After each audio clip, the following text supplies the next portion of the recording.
가난한 한국인은 굶어 죽지 않으려고 미국으로 이민 온 것 아니야? 세계 최강대국 미국에서 제일 인정받는 유대인들. 하지만 그들도 포기할 수밖에 없던 민족 바로 한국인입니다. 도대체 어떻게 한국인들은 모든 분야에서 최고가 될 수 있었을까요? 그들이 가진 특별한 이 능력에 대해 바로 이야기 시작합니다. 제 이름은 리처드 스티븐스입니다. 저는 대학 교수이고 대부분의 일에서 저의 신념과 주관대로 살아왔으며 그것이 대부분 옳았다고 생각해요. 매일 아침 저는 거울을 보며 같은 얼굴을 봐요. 다듬어야 할 회색 머리, 제자리에 있지 않는 안경, 그리고 63년 동안 세상을 특정한 방식으로 봐온 눈이요. 제자들은 제가 너무 자주 찡그린다고 해요. 최근엔 한 학생이 제가 한국이라는 나라에 대해 언급할 때 눈을 찡그린다는 이야기를 한 것이 생각나네요. 스티븐스 교수님, 시내에 새로 문을 연 한국 식료품점에 대해 어떻게 생각하세요? 라고 지난주에 한 학생이 물었어요. 저는 얼굴이 그 익숙한 찡그림으로 굳어지는 것을 느꼈어요. 오래가지 못할 거야. 라고 저는 단호하게 말했어요. 내 말이 맞나 나중에 다시 얘기하자. 저는 미국에서 유대인들이 사업, 학교, 신문사 등을 운영하는데 가장 뛰어나다고 항상 믿어왔어요. 이건 제가 그냥 생각하는 것이 아니라 오랫동안 보고 들어서 알고 있는 사실이에요. 25년 동안 저는 제 학생들에게 이 사실을 가르쳐왔지요. 유대인 커뮤니티가 미국의 성공을 만들었어. 라고 저는 매 학기마다 말해요. 교실 칠판에 나무 포인터를 두들겨서 날카로운 소리가 나게 하여 학생들을 집중시킨 다음에 말이죠. 유대인들은 미국에서 경제적 성공을 거두며 금융, 기술, 의료, 법률 등 여러 산업 분야에서 중심이 되었어요. 초기 이민자들이 소규모 상업 활동으로 시작해 점차 대규모 금융기관과 기업을 운영하게 된 것은 미국의 경제 발전과 맞물려 이루어진 자연스러운 현상이었고요. 유대인들은 끊임없는 자기 개발과 교육 투자 그리고 혁신적 사고방식을 바탕으로 여러 분야에서 주도적인 역할을 수행하며 미국 경제의 성장 동력 중 하나로 평가받고 있어요. 그들은 여러 세대 동안 가장 똑똑한 사업가들이었어. 이것이 미국이 작동하는 방식이야. 제가 이렇게 말할 때 교실은 항상 조용해요. 몇몇 학생들은 끄덕이고 다른 학생들은 그것을 적어요. 아무도 저에게 의문을 제기하지 않아요. 왜 그럴까요? 저는 제 분야의 독보적인 전문가니까요. 저는 3개의 학위를 가지고 있고 4권의 책을 썼어요. 하지만 최근에 뭔가가 저를 괴롭히고 있어요. 1965년 이민법이 바뀐 이후로 한국 이민자들이 미국에 와서 곳곳에 사업체를 열고 있어요. 구멍가게, 세탁소, 식당, 식료품점 등 그 종류도 다양하게요. 그들은 비온 뒤 민들레처럼 모든 동네에 나타나고 있어요. 그들은 성공하지 못할 거야. 라고 저는 어제 점심에 제 친구 윌리엄에게 말했어요. 그들은 미국이 어떻게 돌아가는지 이해하지 못해. 그들은 기존 사업체들과 경쟁하기는 정말 힘들걸. 윌리엄은 고개를 끄덕였지만 확신하지는 않는 것 같았어요. 리처드, 그들이 얼마나 열심히 일하는지 봤어? 내 집 근처의 한국 식료품점은 아침 4시 30분에 문을 열어. 주인과 그의 가족 전체가 매일 거기 있더라고. 그래서 뭐? 저는 날카롭게 대답했어요. 이른 시간에 문을 연다고 성공이 보장되지는 않아. 하지만 윌리엄이 떠난 후 저는 식탁에 혼자 앉아 있었고 음식은 차가워지고 있었어요. 혹시 제가 틀렸을 수도 있을까요? 저는 여러 이야기들을 듣고 있어요. 하루에 18시간씩 일하는 한국 가게 주인들. 다른 가게들이 문을 닫을 때 문을 여는 가게들.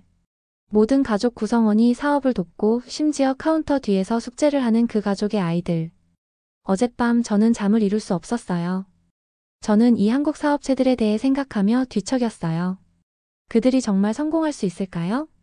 이것을 연구해봐야겠어. 라고 저는 마침내 새벽 3시에 결심했어요. 침대 옆 램프를 켜면서 한국 사업체들이 모든 사람들이 주장하는 것만큼 성공적일 수 없다는 것을 증명해 보겠어. 오늘 아침 저는 새 노트북, 펜, 그리고 작은 테이프 레코더를 서류 가방에 넣었어요. 저는 도시 전역의 한국 가게들을 방문하기로 결정했어요. 저는 고객들을 세고 그들의 방법을 관찰하고 제가 사실이라고 알고 있는 것을 뒷받침할 증거를 모을 거예요. 저는 월요일 아침에 제 연구를 시작했어요. 김씨네 신선마켓 맞은편에 제 차를 주차했을 때는 해도 아직 뜨지 않았어요. 제 계획은 간단했어요. 고객을 세고 메모를 하고 제 주장을 증명하는 것이요.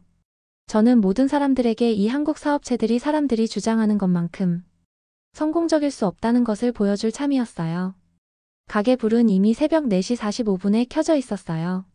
저는 차 좌석에 웅크리고 앉아 제 자신이 약간 한심하다고 느꼈지요. 누가 식료품점을 감시하나요? 하지만 저는 증거가 필요했어요. 직접 조사하는 것이 가장 좋은 방법이었어요. 오래 걸리지 않을 거야 라고 저는 노트북을 열면서 혼자 중얼거렸어요. 그런데 곧 저는 저의 예상이 틀렸다는 걸 알았지요. 오전 8시 30분에 고객을 집계하느라 이미 지쳐버렸거든요.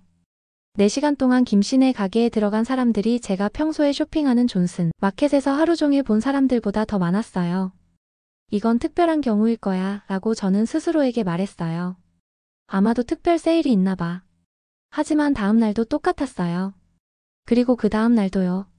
일주일이 끝날 무렵 저는 제게 이해가 되지 않는 숫자들로 제 노트북의 절반을 채웠어요. 이 한국 가게들은 우리 지역의 다른 가게들보다 2배 이상의 고객을 확보하고 있었어요. 차에서 일주일 동안 지켜본 후 저는 안으로 들어가기로 결정했어요. 아침 5시에 김씨네 신선마켓의 문을 밀어 열자 종소리가 울렸어요. 김씨는 밝은 빨간 사과 진열대를 정리하다가 올려다보았어요. 그는 저보다 키가 작았고 소금과 후추를 뿌린 듯한 머리카락과 힘든 일로 인해 강해 보이는 손을 가지고 있었어요. 가게 문을 일찍 여시네요. 저는 평범하게 들리려고 노력하며 말했어요. 그는 미소를 지었고 그의 눈은 눈가에 주름이 생겼어요. 매일 같은 시간이에요. 제 손님들은 출근 전에 신선한 음식이 필요하거든요. 저는 그의 가족을 몰래 지켜보면서 쇼핑하는 척했어요. 그들은 모든 동작을 마음으로 알고 있는 무용수처럼 가게 주변을 움직였어요. 그의 딸은 아마도 16살 정도로 보였고 계산대를 맡고 있었어요. 손님들 사이에 그녀는 수학책을 꺼내 방정식을 풀었어요. 아들은 14살도 채 안 되어 보였고 그의 체구에는 너무 무거워 보이는 상자들을 날랐지만 그는 결코 불평하지 않았어요. 김 부인은 모든 손님의 이름을 알고 있었어요. 물론 영어도 자연스러웠지요. 좋은 아침이에요, 로드리게즈 부인. 주문하신 것 준비됐어요. 안녕하세요, 워싱턴 씨. 어머니 건강은 어떠세요? 제니, 오늘 학교 안 가? 엄마한테. 신선한 생선이 막 들어왔다고 전해줘. 저는 그 주에 5군데 더 한국 가게를 방문했어요. 그 다음 주에는 10곳을 더 방문했어요. 제가 가는 곳마다 같은 것을 봤어요. 믿을 수 없을 정도로 열심히 일하는 모습, 온 가족이 돕는 모습, 다른 어떤 가게보다 더 오랜 시간 문을 여는 가게들, 그리고 아무도 시도하지 않은 창의적인 새로운 사업 방식들이요. 한 가게는 노인 고객들을 위한 특별 배달 서비스를 갖추고 있었어요. 다른 가게는 동네에 누가 사는지에 따라 다른 나라의 음식을 모아둔 섹션이 있었어요.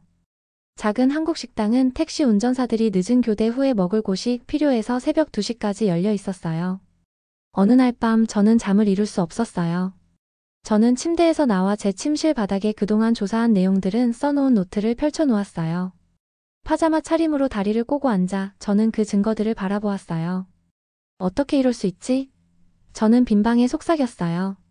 미국인이나 유대인들의 상점보다 한국인들의 상점이 고객 수, 매출, 서비스 만족도 모두 높다니. 숫자는 거짓말하지 않았어요. 사실들이 제 눈앞에 있었어요. 이 한국 사업주들은 더 열심히 일하고 더 창의적이며 다른 누구보다 고객을 더 잘 이해하기 때문에 성공하고 있었어요. 다음 날 아침 저는 해가 뜨기 전에 대학 사무실에 도착했어요. 떨리는 손으로 저는 제 강의 노트를 지우고 새로운 것을 쓰기 시작했어요. 25년 동안 가르쳐온 처음으로 저는 제 학생들에게 완전히 다른 것을 말하려고 했어요. 제 수업이 오전 10시에 시작했을 때 제가 목을 가다듬자 교실은 조용해졌어요. 오늘 저는 놀란 학생들에게 발표했어요. 우리는 한국 이민자들이 제가 이전에 가능하다고 생각하지 못했던 방식으로 미국 비즈니스 세계를 어떻게 바꾸고 있는지 배울 거예요. 몇몇 학생들은 혼란스러운 시선을 교환했어요. 그들은 제가 이렇게 말하는 것을 들어본 적이 없었어요. 하지만 제가 발견한 것을 공유하기 시작하자 마음이 가벼워졌어요. 제 연구는 식료품점에서 멈추지 않았어요. 저는 한국 이민자들과 그들의 자녀들이 미국에서 어떻게 높은 성과를 내고 있는지 호기심이 생겼어요. 마치 빠진 조각이 있는 퍼즐을 발견한 것 같았고 전체 그림을 볼 때까지 쉴 수 없었어요. 스티븐스 교수님, 요즘 달라 보이세요. 제 조교인 몰리가 어느 오후에 저에게 말했어요. 저는 책상 위에 쌓인 서류들에서 고개를 들었어요. 어떻게요? 더 많이 웃으세요. 그녀가 말했어요. 그리고 교수님이 강의에서 계속 한국인들의 성공 이야기를 하고 계시잖아요. 그녀가 맞았어요. 저는 그것에 대해 생각하는 것을 멈출 수 없었어요. 저는 더 많이 배워야 했어요. 저는 가족들을 인터뷰하기 위해 한국인 가정을 방문하기 시작했어요. 박 씨 가족은 단순한 가구가 있는 작은 아파트에 살고 있었지만 그들의 벽은 학업 성과 증명서로 가득 차 있었어요. 그들의 거실은 두 자녀를 위한 책상이 있는 공부 공간으로 바뀌어 있었어요. 아이들은 항상 이렇게 많이 공부하나요? 저는 밤 9시에 책에 집중하고 있는 아이들을 지켜보며 박 여사에게 물었어요. 보통은요? 그녀는 머그컵에 차를 대접하며 말했어요. 민지는 11시까지 공부하고 준호는 자정까지 공부해요. 저는 차를 마시다가 거의 목이 막힐 뻔했어요. 자정이요? 하지만 그는 겨우 12살이잖아요. 박 여사는 고개를 끄덕였고 그녀의 얼굴은 진지했어요. 교육은 중요하다는 말로 부족해요. 우리에겐 공부가 전부지요. 남편과 저는 각자 2개의 일을 하며 우리 아이들이 과외와 시험 준비를 할 수 있도록 해요. 저는 그 주에 5가정의 한국 가족들을 더 방문했어요. 모든 가정은 달랐지만 교육에 대한 집중은 같았어요. 아이들은 밤늦게까지 공부했어요. 부모님들은 아이들의 사교육 및 과외 수업을 위해 많은 시간을 일했어요. 조부모들은 부모들이 집을 비운 동안 집안일을 도왔어요. 제 아들은 의사나 엔지니어가 되어야 해요. 한 한국인 어머니가 결단에 찬 눈으로 저에게 말했어요. 우리는 오직 이 이유만으로 미국에 왔어요. 저는 놀라운 것을 발견했어요. 수학과 과학의 국제대회에서 한국 학생들은 거의 항상 전 세계적으로 상위 3개국 안에 들었어요. 하지만 어떻게? 저는 어느 날 밤 거실을 서성이며 스스로에게 물었어요. 무엇이 그들을 그렇게 결단력 있게 만드는 걸까요? 제 연구는 이어졌어요.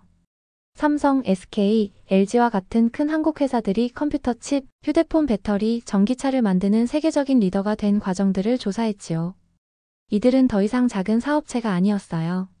그들은 전 세계를 바꾸고 있었어요. 미국 회사들은 항상 기술을 선도해왔다고 저는 수년간 제 학생들에게 가르쳐왔어요.